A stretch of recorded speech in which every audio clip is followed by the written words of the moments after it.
people. This is Dan, Indian Bobber fam. I'm just making this video because I just did a 1,000 mile in under 24-hour iron butt ride on the Chief.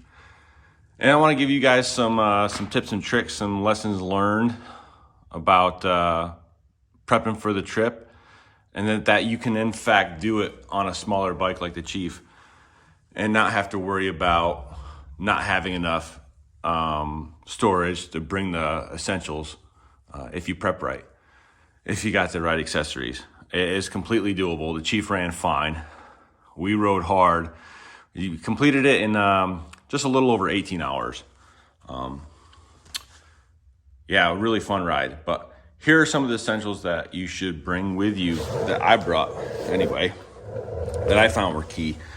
Definitely, this is great glass cleaner. Cleans off your glasses if you're riding with a HEF helmet. Cleans off your visor. And it's ammonia free, so it won't affect the coating on your visor. So get you a can of that, throw it in your bag with a good cloth, and you'll be good to go. Wet wipes. Never underestimate the value of wet wipes, because never expect to have toilet paper anywhere you need to go. If you're out there for 16 to 24 hours on a ride, sometimes you got to stop in the middle of nowhere or at a restroom that doesn't have toilet paper. There you go. Also great to clean grease and grime off your hands if you need to do a little extra maintenance while you're on the road. Highly recommended. Even if you don't want to take a full pack like this, which is pretty small, take out some, put them in a Ziploc bag, keep them with you at all times. I always have those when I go out, no matter where I go. Roll up toolkit. This one's pretty compact. It's got everything you need, basic tools. They're not high quality tools, but it'll get done anything that you need to do on the road to get you to a good service center if you got some major maintenance. You can get this at through JP Cycles. This right here is my military issue wet weather bag. So it's got a parka top and a parka set of pants that can clamp over your boots to keep the rain from coming in. You put the hoodie on and then you put your helmet right over the top of that. Extra set of glasses, because you never know what kind of conditions you're going to be in. I got a set of clear glasses in here and my sunglasses in here. Gloves. Make sure you have a variety of gloves depending on the weather situations that you're going to run into. I ran these half gloves the whole time because it was going to be warm weather. But I also brought another set of full gloves in case it got cold. And then another set of aerated warm weather gloves. All depends on what you run into. And say you're riding out and you get caught in a rainstorm and your gloves get soaked, you're gonna want another set of gloves to change into when you get dried off. Snacks. Always got something to wet the whistle to keep the mouth moist so you don't get dry on those long stretches in between stops. Because when you're on an iron butt, the goal is to be moving at all times as much as possible. Keep the downtime to a minimal. So you're gonna wanna bring as much as you can with you for those quick 5-10 minute stops. Meat sticks, Slim Jims, these Matadors, great to get the protein in. And I've packed my bags full of these little Lara bars and Kashi bars. And what I do with these is I put them up in my front handlebar bag. So that way when I'm rolling, I can lift the visor up, open this up, grab up an energy bar and chuck it down real quick. Water, water, water. You guys need to hydrate. Hydration is probably one of the most important things to keep up performance, both in your mental fatigue and your physical fatigue. Anyone who's worked out in the heat knows that hydration is key to getting the job done. If you're dehydrated, you're going to be laggy. Your mind's not going to be clear. You're prone to make bad judgments. So make sure you bring enough water. So with that said, I got a whole bunch of these water bottles. I got my Torque saddle bags right here.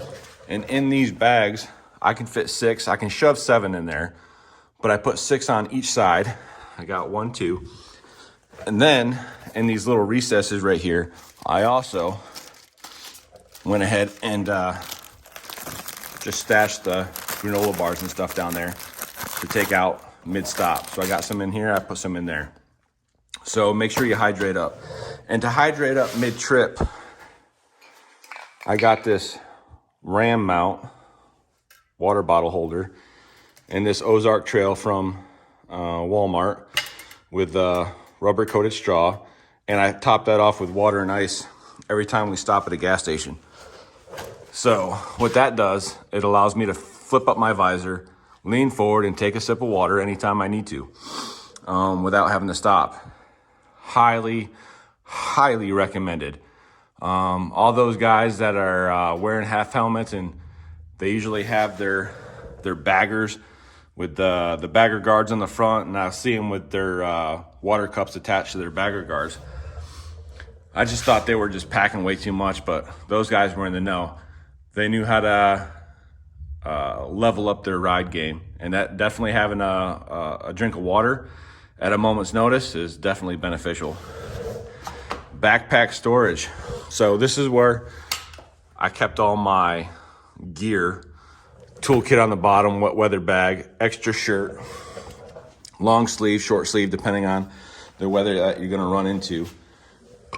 Throw it in here. And on this side, I've got a cargo net in case I needed to strap anything down. And I got cargo straps on this side.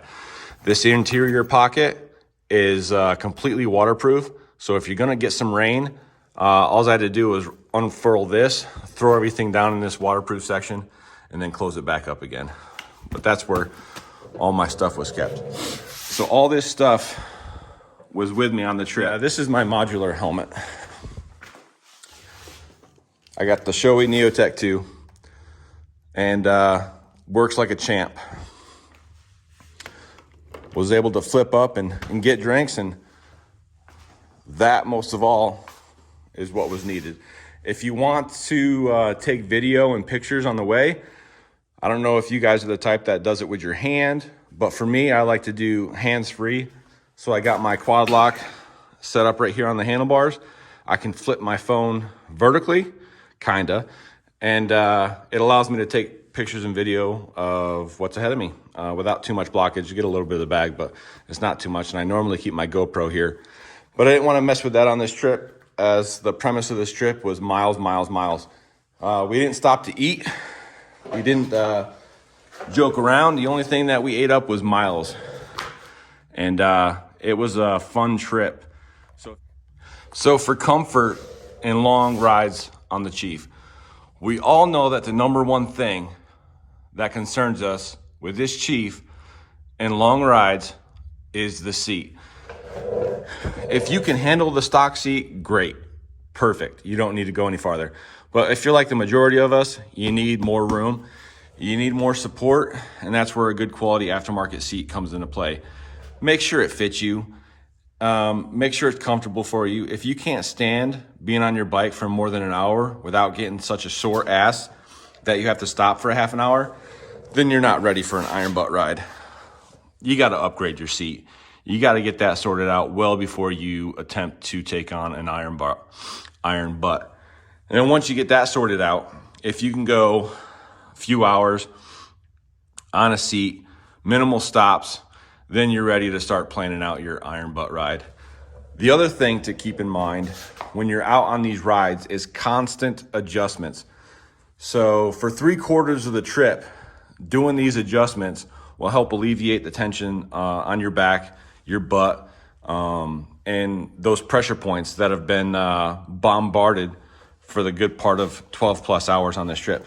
So one of the key things is you got your foot pegs here, right? One of the things I noticed was that most of the time you start off with your feet, the palms of your feet right here on the foot peg, right? That's the normal default position for most of us. And then we'll flip them up and then hit our shifter or our brake when we need to. I realized that after a while, it's gonna start putting pressure on your glutes, your lower glutes, your lower back. So what I did, and this works for me, it might not work for everyone, but it works for me, is I put my heel all the way up in here, and I have my foot hanging out a little bit. So that puts pressure on a different part of your glutes, your lower back, and it allows you to stretch out your feet, your toes. It allows you to stretch out your calf muscles so you're not constantly sitting there with tension on it while you're riding on your foot pad. The other thing I do is put them completely forward and point your toes down like this. That's another, resting position to stretch out your foot. These Dean Speed highway bars are really good because then if I need another position, I'll put my foot up here and I'll ride with this for a little bit. And then after that, if I need to, I'll put my leg all the way out here and lean it off to the side. And that allows me to get full leg extension from when I'm in my seat. And that really helps stretch out the underside of the legs, the hamstrings, the glutes. So no matter what on your ride, test out different foot positions to stretch out to alleviate the tension on your lower back. If you do that, that's gonna make longer rides entirely more enjoyable and accommodating for you on this Chief. I am 6'2". I've got a 34-inch inseam, so I really need the leg room. And then finding unique ways, creative ways to stretch out your feet, to keep them moving so they're not all in the same position, I found really beneficial for me. So there you go. That's the breakdown of what it took for me on my Iron Butt challenge, 1,000 miles in less than 24 hours. If you guys have any other questions, drop me a DM, drop them in the comments below. I'll be sure to try and answer them. And just to let you know, it can be done. Long rides on the Chief in comfort, relative comfort. Cross-country trips, yeah, we can do it. Just as easy as the baggers. So I'll check you guys later. Thanks for watching.